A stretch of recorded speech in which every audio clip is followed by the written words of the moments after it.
The Nigerian government is broke. I'm broke, nigga, I'm broke! But then the people running the government are somehow very rich. It means something is not right? Well, that is what we're about to find out today. In April 2022, the federal government of Nigeria said it is spending over 6.2 billion naira to train and equip 16,820 youths from the northern state of Bauchi in the art of smartphone repairs. This was a government empowerment program by the President 𝗪𝗵𝗲𝗿𝗲 administration aimed at lifting over 100 million people out of poverty. This is a great cause, but then the cost is making my head to... When I want to explain it, my head will be headache me. So I decided to do what I love the most, digging. I spoke with a professional smartphone technician who knew what it would cost to train someone in the field. I wanted a quote on the cost and the materials to get for an apprentice. What I found was interesting. This led me into a deeper rabbit hole. I wanted to know why Nigeria is always broke when we are not seeing much meaningful development in infrastructures or anything.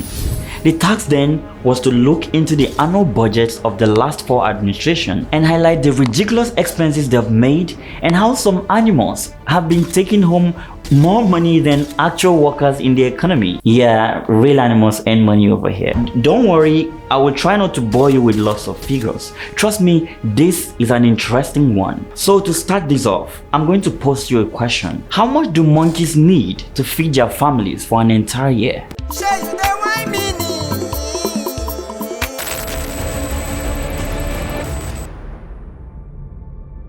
On the 5th of March 2015, a few months to the end of Goodluck Jonathan's administration, the former president of Nigeria, Chief 𝗪𝗪𝗲𝗿𝗲, lamented bitterly about the mismanagement of resources. He identified this as the main problem confronting Nigeria. A few moments after his speech, he was hailed by an unlikely figure as a unifier, a patriot, a tutor in dignity and boldness. It was the birthday party of the former head of state, but the occasion was turned into a staging ground for the economic catastrophe that would later befall the country. When Tinubu got up to rain praises on Obasanjo, calling him the navigator and a key player in the formation of the All Progressive Congress, a political party that would bring in the administration of Muhammadu Buhari, no one would have thought that same Obasanjo would be the subject of a Senate investigation 6 months down the line. An investigation into the same mismanagement of resources he lamented on as he and others hammered in the final nail on Goodluck Jonathan's coffin. What are you going to do with the election in Nigeria?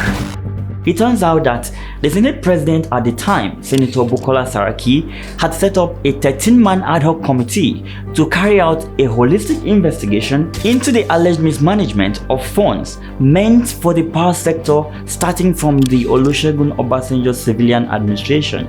According to a report filed 2 years later in 2017 by SERAP, the Obasanjo's administration had started an initiative known as Nigerian National Integrated Power Project in 2004. The Obasanjo administration then spent $10 billion on this initiative with no results in terms of increase in power generation. You don't know why it's going on. The total amount spent on the power sector in 8 years rose to over $13 billion, while unfunded commitments amounted to $12 billion.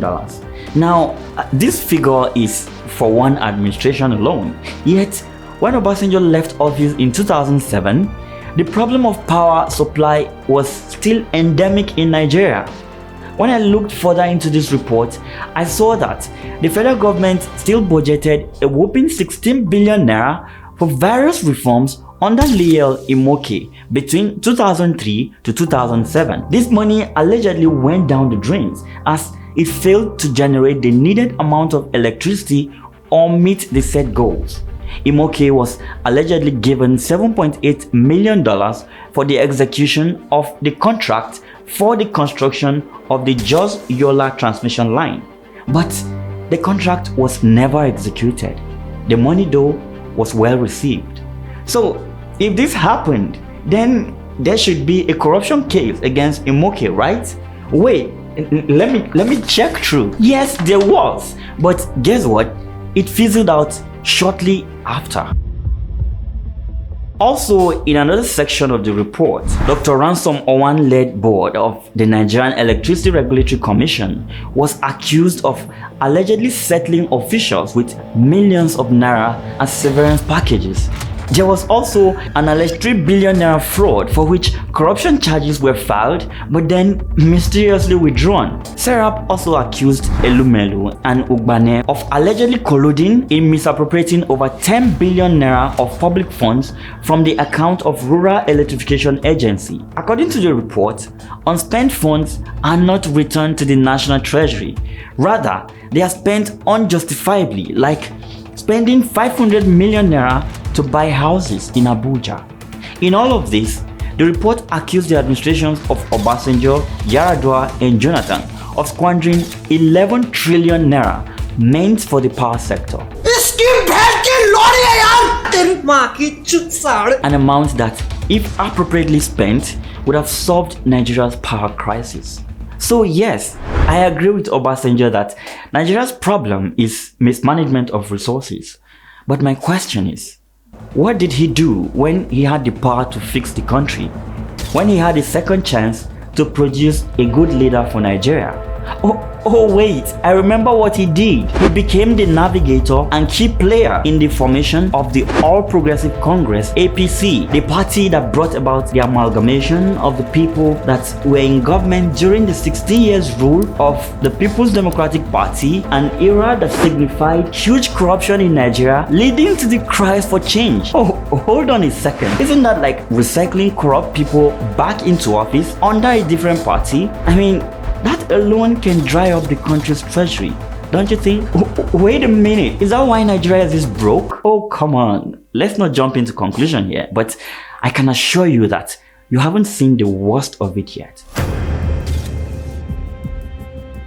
In the last 20 years, university lecturers have gone on nationwide strikes 16 times. That means students have been at home for a total period of 51 months. But while Nigerian schools were closed, President Muhammadu Buhari and Yemi Osinbajo, his vice president, took to social media to celebrate the graduation of their children from UK universities. On April 28, Nasir El-Rufai, governor of Kaduna State, was in London to attend the graduation ceremony of Ahmad, his son, who had just bagged a degree from a university in the UK. About 2 months later, on July 10th, Seyi Makinde, Oyo State Governor, and 𝗠𝘂𝘀𝗶𝗰, his Abia State counterpart, were in the UK to celebrate with their brother-in-arms, Nyesom Wike, the Governor of Rivers State, whose son had just bagged a law degree from the University of Exeter. And oh, this is Mohammed Badaro Abubakar, Jigawa State Governor. He too traveled to the UK to celebrate the graduation of Mohammed, his son, for graduating from Brunel University in London.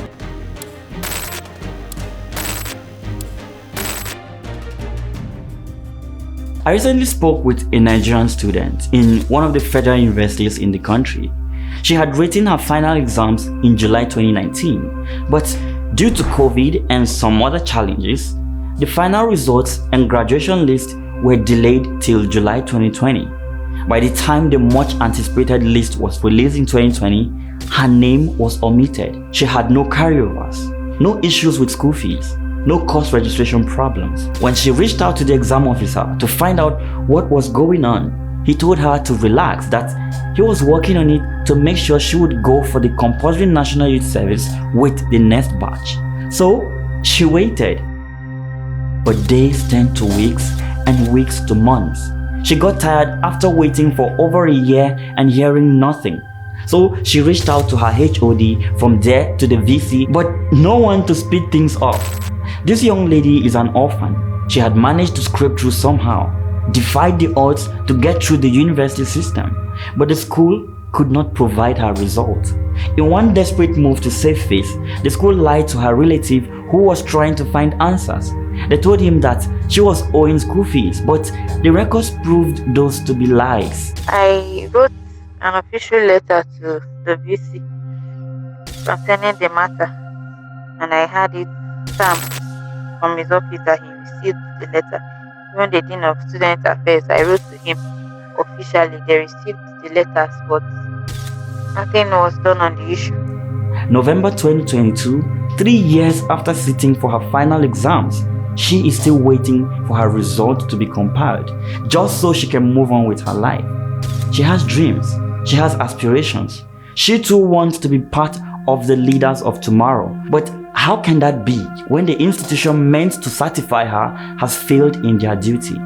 The people that could have called that institution to order are busy celebrating the success of their own children, while a child with no father, no mother to speak for her continue to wait endlessly without answers.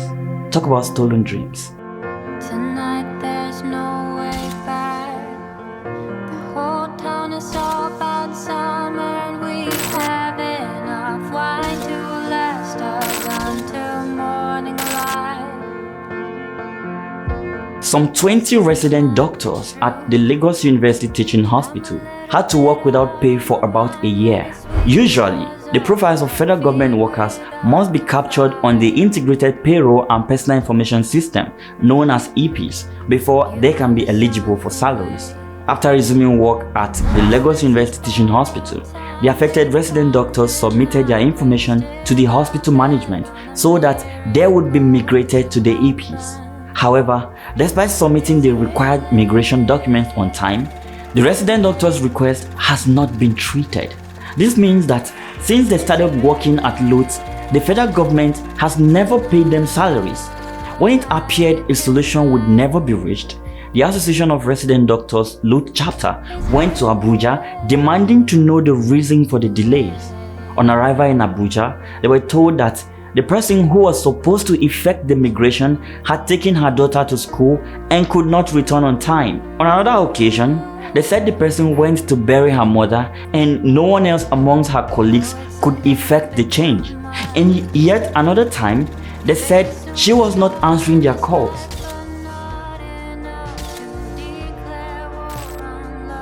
After months and months of promises, the doctors tasked with saving lives in a teaching hospital continued to work without pay. That was until after a year and a threat of industrial action before the right authorities stepped in. Now, could this poor treatment of medical doctors be the reason why 4 newborn babies died at the Sapele Central Hospital, Sapele local government area of Delta State? In this case, the victims' families claimed that the doctor on duty was drunk and that there was no power in the hospital. In fact, a relative of one of the grieving mothers said every woman due for delivery that night lost her baby, all in a single night, a night without light. Talking about light, the University College Hospital, Ibadan, Oyo State, suffered a blackout that lasted for 5 days and was unable to attend to some patients.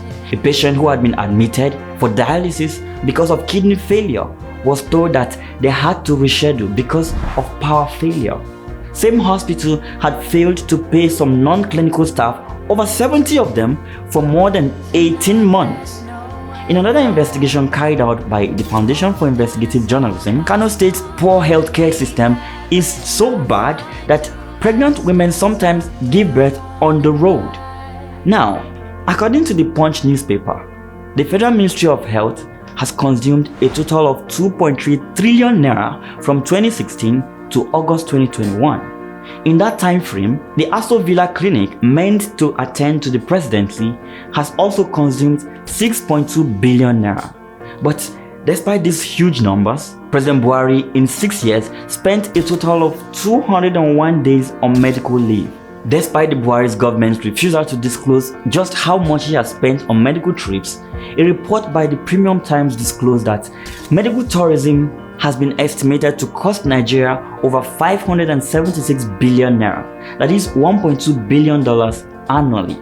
So, while the ruling class and their close bodies continue to spend over $1.2 billion annually for medical trips abroad, Nigerians continue to die in poorly funded hospitals.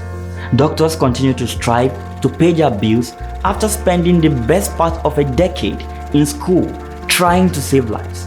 Talk about stolen dreams. answered the question.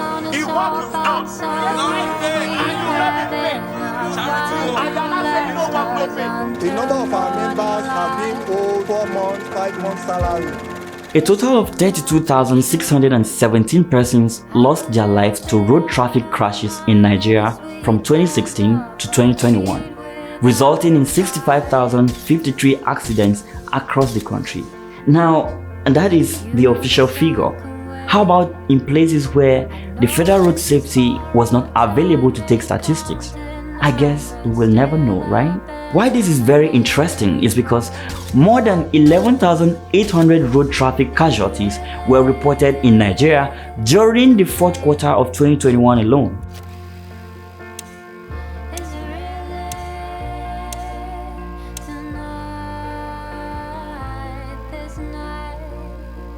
Now, it's good we know that the federal government in 6 years between 2016 and 2021 budgeted over 1.584 trillion naira for just the Ministry of Works and Housing. So, if over 1.5 trillion naira was spent by the Ministry of Works and Housing, why are the roads that bad?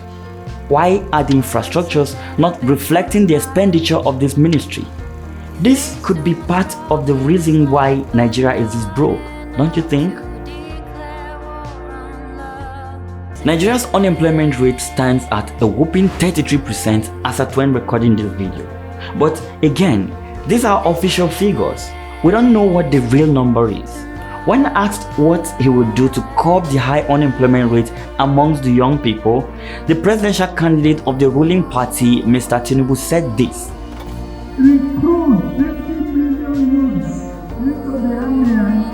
Well, for the youths who are not so interested in joining the army, majority of them have chosen to find greener pastures elsewhere, leading to the largest brain drain ever seen in the country's history. A 2017 survey found that over 80% of doctors were considering work opportunities abroad, with about 12 doctors leaving the country every week. There are currently only about 24,000 doctors available in Nigeria to treat over 200 million people. But doctors are not the only ones leaving. According to the projected 2022 figures, the number of poor persons in Nigeria has had a 4-year increase from 82.1 million to 95.1 million in 2022.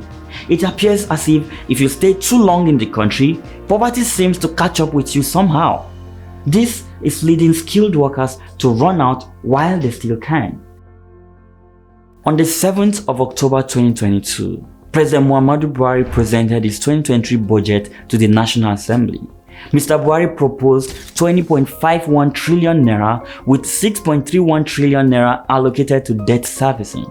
In 21 years, that is from Obasanjo to Buhari, Nigeria's debt has grown by 658% to over 26 trillion naira. As of March 2021, Nigeria's total public debt has hit 33.1 trillion naira, that is $87 billion. Between June 2015 to December 2020, Buhari incurred 7.63 trillion naira in domestic debt and $21.27 billion on foreign loans.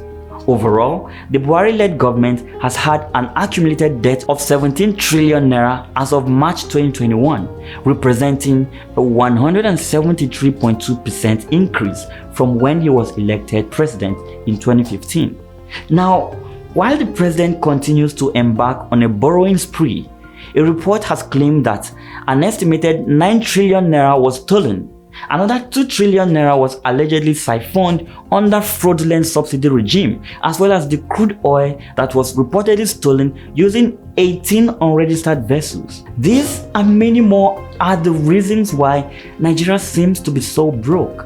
But as a broke nation, it would be unfair to place the responsibility on the shoulders of one president alone. I believe the current state of the country is the accumulated failures of the past administrations, which is why I and my team decided to look more deeply into these administrations to uncover corruption, scandals, and those responsible for making Nigeria this broke. This is how we take our country back. Thanks for watching, ensure you subscribe, and I'll see you shortly.